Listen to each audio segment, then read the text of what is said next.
Hi అండి. Welcome to TGPSC exams. మనం previous వీడియోలో 75 బిట్స్ దాకా డిస్కస్ చేసుకున్నామండి. సో, మనం ఇప్పుడు 76th బిట్ నుంచి కంటిన్యూ చేద్దాము. సో, 75 బిట్ ఏంటంటే మనకి ఆహ్, నిజాంలకి ప్లస్ ఆంగ్లేయులకు మధ్య జరిగిన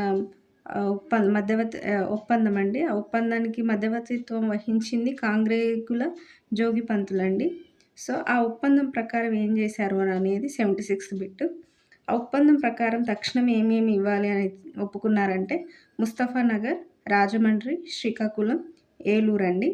నెక్స్ట్ బసాలత్ జంగ్ మరణానంతరం అంటే అప్పటిదాకా బసాలత్ జంగ్ ఈ ముర్తుజా నగర్‌ని తీసుకుంటాడంట. అండ్ ఆయన అండర్‌లో ఉంటుంది.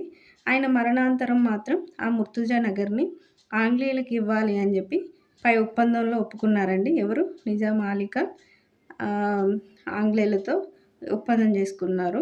సో, మనం ఆల్రెడీ ఈ బిట్‌ని మనం ప్రీవియస్ వీడియోలో చదువుకున్నామండి. ఏంటి అంటే మనకి ఏ ప్రాంతాలు ఇచ్చారు అనంటే ముస్తఫానగర్, రాజమండ్రి, శ్రీకాకుళం, ఏలూరు ఇచ్చారు. తర్వాత బసలత్ జంగ్ మరణానంతరం ఇయ్యాల్సింది ముర్తుజా నగర్ అని ఒప్పుకున్నారండి. ఇది 76th బిట్. నెక్స్ట్ 77 బిట్ వచ్చేసరికి ఈ ఒప్పందంలో పాల్గొన్న ఆంగ్లేయ ప్రతినిధులు ఎవరు? సో, ఈ ఒప్పందంలో మనకి మధ్యవర్తిత్వం వహించింది మాత్రం కాండ్రేగుల జోగిపంతులండి. సో, ఆంగ్లేయుల తరపు నుంచి మధ్యవర్తిత్వం వహించింది ఎవరు అనంటే జనరల్ కైలాండ్ అండ్ జనరల్ స్మిత్.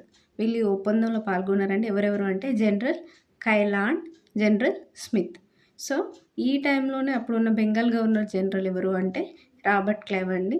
ఈ రాబర్ట్ క్లైవ్ ఏ ఇయర్ అంటే 1766. రాబర్ట్ క్లైవ్ అప్పుడు ఉన్న Bengal governor general. So, 78 bit వచ్చేసరికి బసాలత్ జంగ్ ఏ సంవత్సరంలో మరణించాడు? ఆంగ్లేయులు ఏ సంవత్సరంలో గుంటూరును పొందారు? ఇందాక మనం చదువుకున్నాం కదండీ. ఒప్పందం ప్రకారము 4 ప్రాంతాలు అప్పుడే ఇచ్చేసి ఇంకొక ప్రాంతం ముర్తుజా నగరు ఈ బసాలత్ జంగ్ మరణాంతరం ఇవ్వాలి ఆంగ్లేయులకని ఒప్పందం చేసుకున్నారు కదండీ. సో, ఆ ఒప్పందమే ఎప్పుడు అమల్లోకి వచ్చింది అనంటే 1782లో బసాలత్ జంగ్ మరణించాడండి. 82లో మరణించిన తర్వాత వెంటనే తీసుకోలేదు. 88లో ఈ ముర్తుజా నగర్‌ని అంటే గుంటూరుని 1788లో తీసుకున్నారండి ఆంగ్లేయులు. నెక్స్ట్ 79th బిట్ వచ్చేసరికి 1794లో జరిగిన పద్మనాభ యుద్ధంలో ఆంగ్లేయులు ఎవరిని అంతం చేశారు అనంటే విజయరామరాజు. ఈ విజయరామరాజు ఎవరు అంటే విజయనగరం జమీందార్ అండి. సో, మనకిక్కడ ఏంటి పద్మనాభ యుద్ధం ఎప్పుడు జరిగింది? 1794లో జరిగింది. ఇది మనం ప్రీవియస్ వీడియోలో మనం డిస్కస్ చేసుకున్నామండి. సో, ఈ పద్మనాభ యుద్ధం 1794లో ఎవరికి మధ్య జరిగింది అంటే ఆంగ్లేయులు అండ్ విజయనగరం జమీందారు విజయరామరాజుకు మధ్య జరిగింది అండి. ఈ ఇద్దరిలో ఎవరు గెలిచారంటే ఆంగ్లేయులు గెలిచారు. విజయరామరాజుని అంతం చేశారండి ఈ పద్మనాభ యుద్ధంలో. ఈ బిట్ దీని గురించి ఎక్స్‌ప్లెయిన్ చేస్తుంది. నెక్స్ట్ బిట్ వచ్చేసరికి 88th సైన్య సహకార ఒప్పందం చెల్లింపులగాను నిజాం అలీ ఖాన్ ఎన్ని దత్తమండలాలని ఏ సంవత్సరంలో ఆంగ్లేయులకు ఇచ్చాడు అనేది 80 బిట్ అండి. సో, మనకి సైన్య సహకార ఒప్పందం నిజాం అలీ ఖాన్ ఆంగ్లేయులతో చేసుకున్నాడని అని ఇందాక డిస్కస్ చేసాం కదండీ. సో, ఆ ఒప్పందం ప్రకారం వాళ్ళకి చెల్లింపులకు గాను ఎన్ని దత్తమండలాలను ఇచ్చాడు అనంటే మొత్తం 4 దత్తమండలాలు ఇచ్చాడండి. ఇందాకనేమో మనం ఉత్తర సర్కార్‌లో 5 ఇచ్చాడని డిస్కస్ చేసాం కదండీ. 5 ఉత్తర సర్కార్‌లతో పాటు ఇవి దత్తమండలాలండి. దత్తమండలాలు 4, ఉత్తర సర్కార్‌లేమో 5 అలా గుర్తుపెట్టుకోండి. ఉత్తర సర్కార్‌లు 5, దత్తమండలాలు 4. ఏ సంవత్సరంలో ఇచ్చారంటే 1800 సంవత్సరాల్లో అక్టోబర్ 20. ఈ 1800 సంవత్సరంలో ఏంటి ఆ దత్తమండలాలు 4 అంటే కడప, కర్నూలు, అనంతపురం, బళ్ళారి. సో, ఈ 4 దత్తమండలాలని ఆంగ్లేయులకు ఇచ్చాడు 1800 సంవత్సరంలో. ఈ 4 దత్తమండలాలను కలిపే రాయలసీమ అనే పేరు ఎవరు పెట్టారంటే గాడిచర్ల హరిసర్వోత్తమరావు. అంటే తర్వాత కాలంలో ఈ 4 ప్రాంతాలను కలిపి రాయలసీమ అనే పేరు పెట్టారండి. ఎవరు పెట్టినారంటే గాడిచర్ల హరిసర్వోత్తమరావు. సో, 81 బిట్ వచ్చేసరికి 4వ ఆంగ్లో మైసూర్ యుద్ధంలో నిజాం దళాలకు ఎవరు నేతృత్వం వహించారు? సో, 4వ ఆంగ్లో మైసూర్ యుద్ధం ఎవరికి మధ్య జరిగింది అని అంటే మనకి ఆంగ్లేయులకు టిప్పు సుల్తాన్‌కి మధ్య జరిగిందండి. ఈళ్ళిద్దరి మధ్య జరిగేటప్పుడు ఆంగ్లేయులకి సపోర్ట్‌గా మన నిజాం వెళ్ళాడు గాబట్టి, ఈ నిజాం దళాలకు ఎవరు నేతృత్వం వహించారు అంటే మీర్ ఆలం వహించాడండి. సో, నేతృత్వం వహించింది ఎవరు అంటే మీర్ ఆలం. 82 బిట్ వచ్చేసరికి నిజాం అలీ ఖాన్ హైదరాబాద్‌లో నిర్మించిన కట్టడాలు.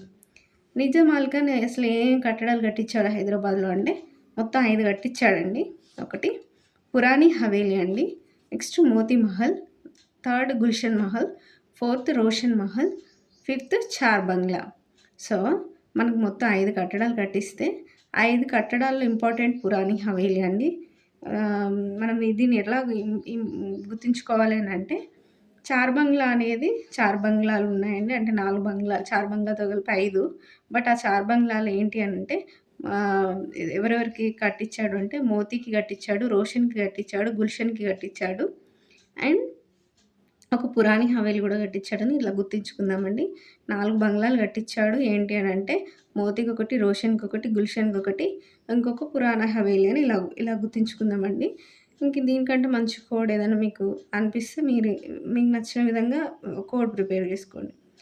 83 బిట్ వచ్చేసరికి పురాణి హవేలీని ఎవరి కోసం కట్టించాడు? మనం ఇందాక ఈ 5 బిల్డింగ్స్‌లో ఇంపార్టెంట్ పురాణి హవేలీ అని చదువుకున్నాం గదా అండి. సో, ఈ పురాణి హవేలీని ఎవరి కోసం కట్టించాడంటే నిజాం అలీ ఖాన్ కుమారుడు సికిందర్ జా కోసం కట్టించాడండి. ఈ సికిందర్ జా నెక్స్ట్ వచ్చే ఆసఫ్ జా 3 అండి. సో, ఆయన గురించి ఇంకెక్కువ ఆయన టాపిక్ వచ్చినప్పుడు ఎక్కువ డిస్కస్ చేస్తాము. సో, ఆయన ఎవరి కోసం కట్టించాడనేది ఇంపార్టెంట్. పురాణి హవేలీ ఎవరి కోసం? సికిందర్ జా కోసం. నెక్స్ట్ 84థ్ బిట్ వచ్చేసరికి పురాణి హవేలీ ప్రత్యేకత ఏంటి?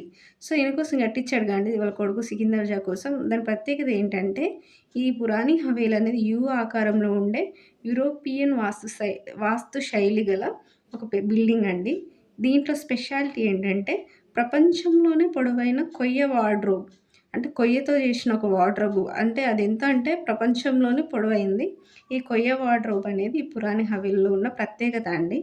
దీని వాస్తు శైలి ఏంటిది అంటే యూరోపియన్ వాస్తు శైలి. ఏ ఆకారం అంటే యూ ఆకారం. సో, ఇది దీని స్పెషాలిటీ పురాణి హవేలీ ప్రత్యేకత.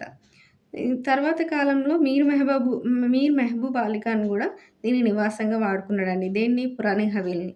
ఎవరి కోసం కట్టించాడంటే మూడవ ఆసఫ్ జా సికిందర్ జా కోసము. తర్వాత మూడో ఆసఫ్ జా సికిందర్ జా తర్వాత దీన్ని నివాసంగా ఎవరు వాడుకున్నారంటే నెక్స్ట్ రాబోయే ఆరవ ఆసఫ్ జా ఎవరు? మీర్ మెహబూబ్ అలీ ఖాన్. ఆయన తర్వాత దీన్ని నివాసంగా వాడుకున్నాడు. సో, పురాణి హవేలీ ప్రత్యేకత ఏంటి అంటే యూ ఆకారం, యూరోపియన్ వాస్తు శైలి, ప్రపంచంలోనే పొడవైన కొయ్య వార్డ్‌రోబ్ అనేది దీని యొక్క స్పెషాలిటీ. నెక్స్ట్ 85థ్ బిట్ వచ్చేసరికి కాంగ్రేగుల జోగిపంతుల్ని ఆంగ్లేయులు రాజమండ్రి సర్కార్‌కి మజుందారుగా నియమించారు. సో, మనం ఇందాక ఒప్పందంలో మనకు మధ్యవర్తిత్వం వహించింది కాంగ్రేగుల జోగిపంతులు అని ఇందాక మనం డిస్కస్ చేశాం గదండీ. సో, మధ్యవర్తిత్వం వహించినందుకు గాను ఈ కాంగ్రేగుల జోగిపంతులకు ఆంగ్లేయులు దేనికి మజుందారుగా నియమించారు అంటే రాజమండ్రి సర్కార్‌కి మజుందారుగా ఈయన నియమించారండి. నెక్స్ట్ 86థ్ బిట్ వచ్చేసరికి మనకి సికిందర్ జా టైమ్ పీరియడ్ స్టార్ట్ అవుతుందండి ఇక్కడ నుంచి. సికిందర్ జా టైమ్ పీరియడ్ ఎప్పటి నుంచి అంటే 1803 నుంచి 1829 వరకు ఈయన పరిపాలన ఉందండి సికిందర్ జాది. సో, మనం 86థ్ బిట్ చూసుకుంటే సికిందర్ జా అసలు పేరేంటి? అసలు ఈ సికిందర్ జా ఎవరు అంటే ఇందాక ఈయన ముందున్న అసఫ్ జా 2 ఎవరు? నిజాం అలీ ఖాన్.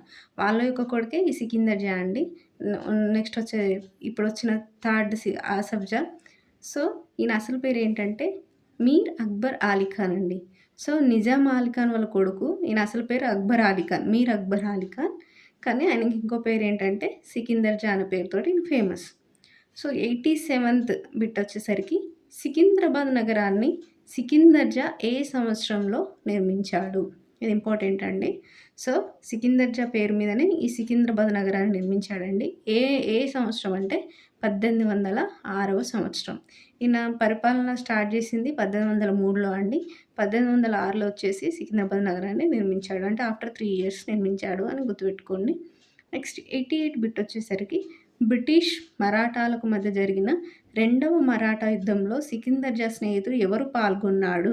అంటే తర్వాత బ్రిటిష్ మరాఠాలకు రెండవ మరాఠా యుద్ధం జరిగిందండి ఈయన కాలంలో. ఈ రెండవ మరాఠా యుద్ధంలో ఎవరు పాల్గొన్నారంటే సికిందర్ జా స్నేహితుడు మహిపతి రాయ్ పాల్గొన్నాడండి. ఈ సికిందర్ జా యొక్క స్నేహితుడు మహిపతి రాయ్. ఈ మహిపతి రాయ్ అనే అతను దేనికి గవర్నర్ అంటే బీరార్ గవర్నర్ అండి. బీరార్ గవర్నర్‌గా పనిచేస్తున్న మహిపతి రాయ్ ఈ సికిందర్ తరపున ఆహ్, పాల్గొన్నాడండి ఈ యుద్ధంలో. ఎందుకంటే దీనికంటే ముందు సైన్య సహకార ఒప్పందం ప్రకారం మనకేంటండి ఆంగ్లేయుల మీదకి ఎవరైనా యుద్ధం జరిగితే వీళ్ళు ఆంగ్లేయులకు సపోర్ట్ చేయాలి.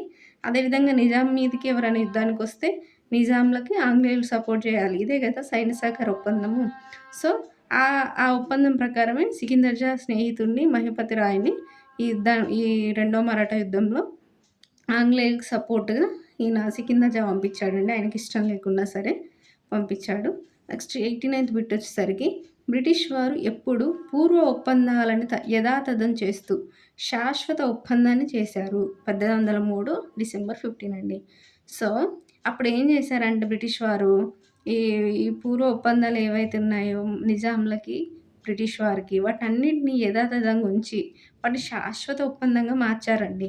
సో, అంతకుముందున్న ఒప్పందాలన్నీ ఇప్పటి నుంచి శాశ్వతంగా ఉంటాయని ఒక శాశ్వత ఒప్పందాన్ని తీసుకొచ్చింది ఎప్పుడు అంటే 1803 డిసెంబర్ 15 రోజు. నెక్స్ట్ 90 బిట్ వచ్చేసరికి దివాన్ అజీహుల్ ఉమ్రా మరణించడంతో ఎవరు దివాన్‌గా నియమించబడ్డారు? ఎవరు అప్పటికి ఈ సికిందర్ జా టైంలో ఉన్న దివాన్ ఎవరు? అజీహుల్ ఉమ్రా మరణించాడండి. సో, ఈయన ప్లేస్‌లో నెక్స్ట్ దివాన్ ఎవరుగా నియమించబడ్డారంటే మీర్ ఆలం అండి.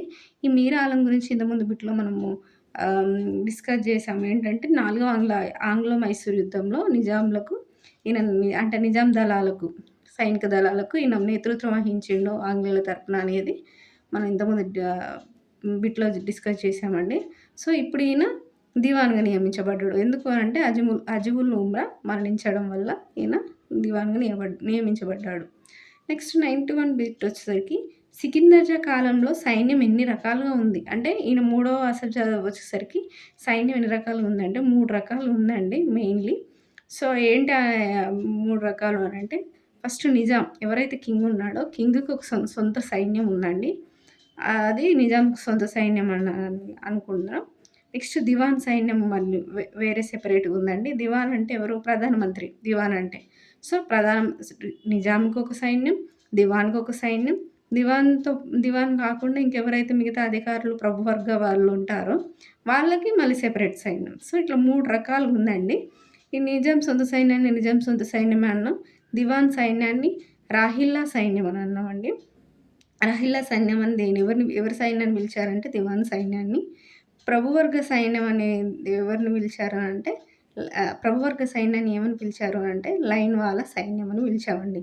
సో, నిజాం సొంత సైన్యం, రాహిల్లా సైన్యం, నెక్స్ట్ లైన్‌వాల సైన్యం 3 రకాల సైన్యం ఉందండి ఈ సికిందర్ జా టైం వచ్చేసరికి.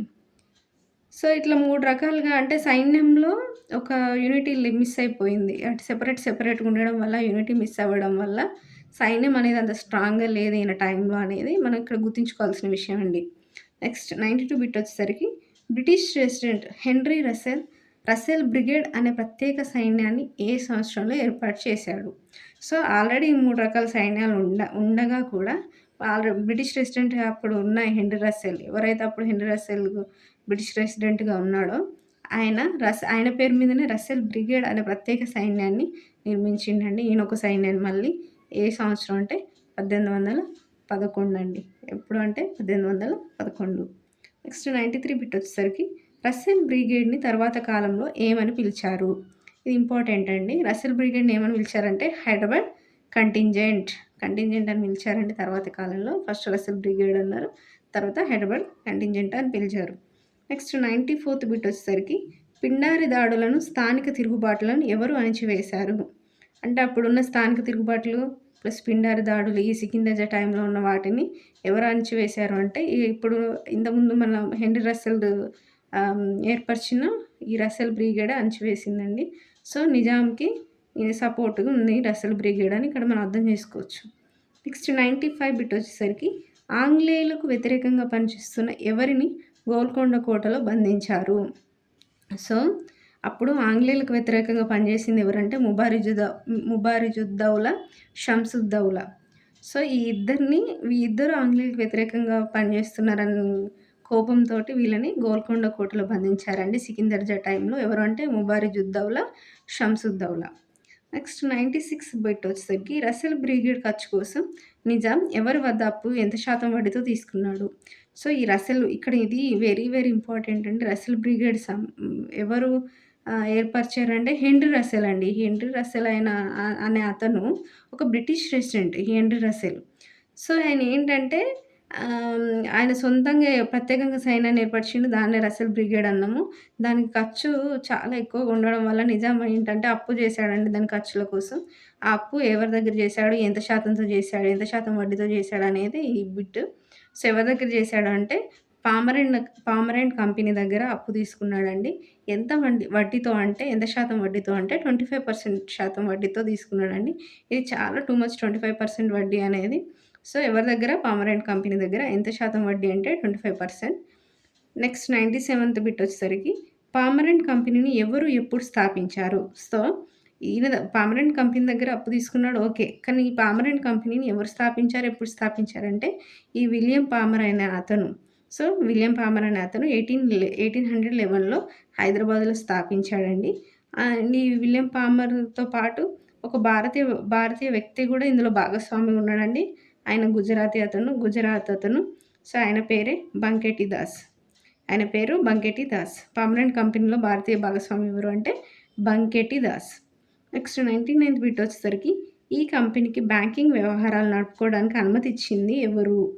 సో, ఈ పర్మనెంట్ కంపెనీకి బ్యాంకింగ్ వ్యవహారాలు నడుపుకోండి అనంటే అప్పులిచ్చి వడ్డీ తీసుకుంటున్నారు కదండీ! వడ్డీతో పాటు.